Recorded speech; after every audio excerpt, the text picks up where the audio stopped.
Welcome to my YouTube channel. So இப்போ பார்த்தீங்கன்னா parlour close பண்ணிவிட்டு நாங்கள் வந்து ஷாப் கிளம்புறோம். எங்கே போகிறோன்னு பார்த்தீங்கன்னா ரொம்ப நாள் ஆசைங்க. எல்லாருக்குமே ஒரு பக்கெட் லிஸ்ட்டுன்னு ஒன்று இருக்கும் பார்த்தீங்கன்னா, ஆசை வீட்டுக்கு அது வாங்கணும் இது வாங்கணும். அதை மாதிரி தான் எனக்கும்.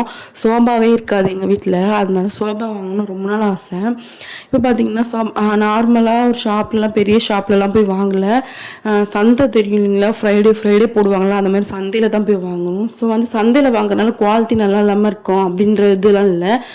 இப்போலாம் அந்த மாதிரி கிடையாது, நம்ம பார்த்து வாங்குறதுல தான் இருக்குது. ஸோ ரேட்டும் கொஞ்சம் கம்மியாக இருக்கும். அதனால் நாங்கள் வந்து அங்கே போய் பார்க்கலான்ட்டு போனோம். அதுக்கப்புறம் பார்த்திங்கன்னா ஒவ்வொரு கடையில் ஒவ்வொரு ரேட்டு சொல்லுவாங்க. ஸோ நாங்கள் போனதே ரொம்ப லேட்டாகிட்டுங்க, ரொம்ப லேட் ஆகிடுச்சு. ஸோ ரொம்ப நாள் ஆசை, எனக்கு காசு இருந்துச்சுன்னா கண்டிப்பாக ஏதாவது செலவாயிடும்னு. எனக்கு மட்டும் நிறைய பேருக்கு இந்த மாதிரி இருக்கும். அந்த மாதிரி செலவாயிடும்ன்ட்டு நான் காசு இருக்கும்போதே வாங்கிலான்னு வாங்கினோம். பார்த்திங்கன்னா காசு கொடுத்து ஃபிக்ஸ் பண்ணிட்டோம் ரேட்டு. அதுக்கப்புறம் இன்னொரு சைடு போய் பார்த்தோம்னா மாடல் ரொம்பவே சூப்பராக இருந்துச்சு. இப்போ நம்ம எடுத்துருக்கிறது வந்து ஃபுல்லாக பிளாக் தான். அதை விட பெரிய கஷ்டம் என்னன்னு பார்த்தீங்கன்னா, வீடு வந்து வாசல் இருக்கும் பார்த்தீங்களா, அது ரொம்ப சின்னதுங்க. சோபாவே உள்ளே போகவே இல்லை, ரொம்ப கஷ்டமாக இருந்துச்சு. ஸோ யாராச்சும் அதுக்கப்புறம் வாங்குறீங்க அப்படின்னா பிளான் பண்ணிகிட்டே வாங்குங்க. எந்த பிளானுமே பண்ணாமல் வாங்கினீங்கன்னா கஷ்டமாக இருக்கும். ஸோ ரொம்ப கஷ்டப்பட்டாங்க.